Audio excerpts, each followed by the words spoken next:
তাহলে আজকে আমরা দেখে নেব উদ্ভিদের চলন সম্পর্কে। উদ্ভিদের চলন বলতে কি? পরিবেশের উদ্দীপকের প্রভাবে উদ্ভিদ যে সাড়া প্রদান করে সেটাকে আমরা চলন বলছি, ঠিক আছে? আচ্ছা, উদ্ভিদের চলন কি কি রকম হতে পারে? প্রথম কথা, ট্যাকটিক চলন হতে পারে বা আবিষ্ট চলন, ট্রপিক চলন হতে পারে বা দিক নির্ণীত চলন, আর একটা কি ন্যাস্টিক চলন হতে পারে বা ব্যাপ্তি চলন। সবগুলোকে আলাদা আলাদাভাবে দেখব। ট্যাকটিক চলন কি? সমগ্র উদ্ভিদ দেহের স্থান পরিবর্তন হয়। সাধারণত শৈবাল, ক্লামাইডোমোনাস এদের দেহে দেখা যায়। হ্যাঁ, ছোট ছোট উদ্ভিদ। বড় উদ্ভিদ তো আর মাটি থেকে অন্য জায়গায় যেতে পারে না, শিকড়ে বাঁধা থাকে। আচ্ছা, ট্রপিক চলন কি? উদ্দীপকে একটা দিক নির্ণীত চলন, অর্থাৎ নির্দিষ্ট একটা দিকে চলন হলো, ঠিক আছে? উদ্দীপকের দিকে উদ্ভিদ অঙ্গের বৃদ্ধি যদি ঘটে তাহলে আমরা বলবো কি ট্রপিক চলন। আর একটা ন্যাস্টিক চলন কি বলবো? উদ্দীপকের তীব্রতা অনুযায়ী নির্ভর করবে, তীব্রতার উপর নির্ভর করবে, কতটা তীব্র উদ্দীপক সেই অনুযায়ী চলন নির্ভর করবে, ঠিক আছে? আচ্ছা, এবার ট্যাকটিক চলনের মধ্যে ফটোট্যাকটিক চলন আসছে। ট্রপিক চলনের মধ্যে ফটোট্রপিক, হাইড্রোট্রপিক, জিওট্রপিক। এদিকেও কি ন্যাস্টিকের মধ্যে আসে ফটোন্যাস্টিক, থার্মোন্যাস্টিক, সিসমোন্যাস্টিক, কেমোন্যাস্টিক, ঠিক আছে? আচ্ছা, যেখানেই ফটো লেখা থাকবে, ফটো তার মানে আমরা বুঝবো আলো, আলোকে বোঝাচ্ছে, ঠিক আছে? আচ্ছা, যেখানেই লেখা থাকবে তোমার হাইড্রো, সেখানে কি বুঝবো বলো? সেখানে বুঝবো জল, কোনো না কোনোভাবে জলের সাথে লিঙ্ক আছে। যেখানে লেখা থাকবে জিও, সেখানে ভাববো কোনো কোনোভাবে পৃথিবীর সাথে লিঙ্ক আছে, পৃথিবী বা অভিকর্ষ যে বল, ঠিক আছে, এইগুলোর সাথে লিঙ্ক আছে কোনোভাবে, ঠিক আছে? আর যদি কেমো লেখা থাকে, কেমো, এখানে যেমন কেমো লেখা আছে, কেমো মানে কি বুঝবো? কেমিক্যাল। কেমিক্যাল মানে কি? কোনো একটা রাসায়নিক, কোনো না কোনোভাবে রাসায়নিকের সাথে লিঙ্ক থাকবে, ঠিক আছে? এইবার দেখে নিচ্ছি ট্যাকটিক চলন। ট্যাকটিক চলন বা আবিষ্ট চলন, তার মধ্যে একটাই প্রকারভেদ বলেছিলাম, কি বলেছিলাম?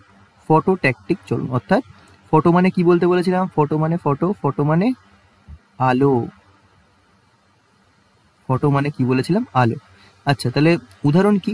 কতিপয় শৈবাল, ক্লামাইডোমোনাস, ভলভক্স, এরা সাধারণত কি হয়? আলোক অভিমুখী চলন হয়, মানে যেদিকে আলো ওরা সেদিকে যায়। কিন্তু যদি আলো বড্ড বেশি হয়ে যায় তখন তারা কি করে? আবার বিপরীত দিকে চলে যায়, তখন তাকে প্রতীপ আলোকবর্তী বলে, ঠিক আছে?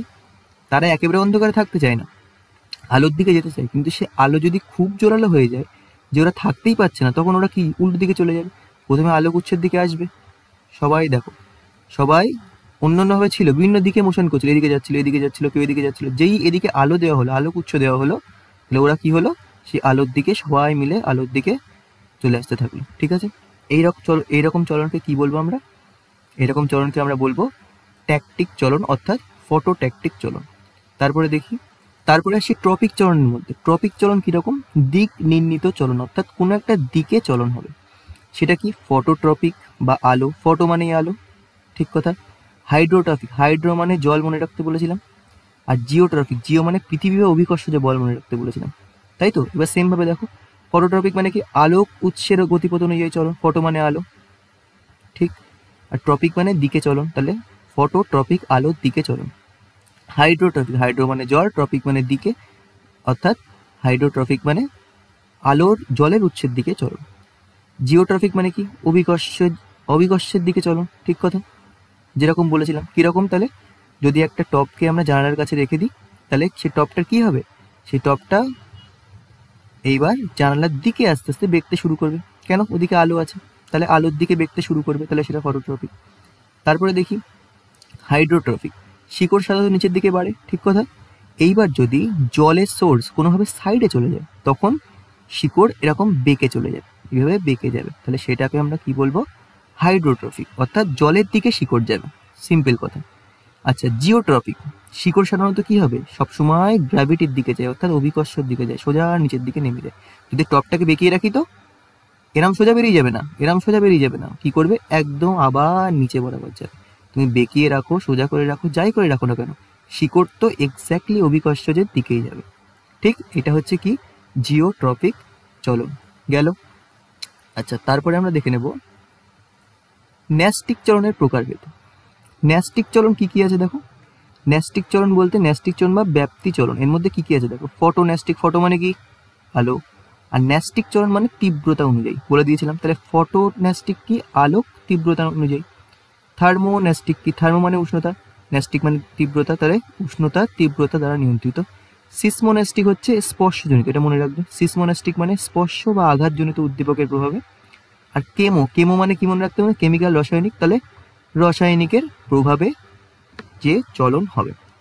ঠিক আছে, তাহলে ফটোন্যাস্টিক চলন মানে আলোক তীব্রতা দ্বারা নিয়ন্ত্রিত। এই দেখো এখানে এক্সাম্পল দিয়েছে সূর্যমুখী। সূর্যমুখী প্রথমে এদিক তাকিয়েছিল, তারপরে সূর্য যেদিকে যাচ্ছে সেদিকে সেদিকে সেদিকে পরপর তাকাচ্ছে। ঠিক কথা, সূর্যের দিকে সবসময় সূর্যের দিকে মুখ করে তাকিয়ে আছে সব কটা সূর্যমুখী ফুল, তাই না?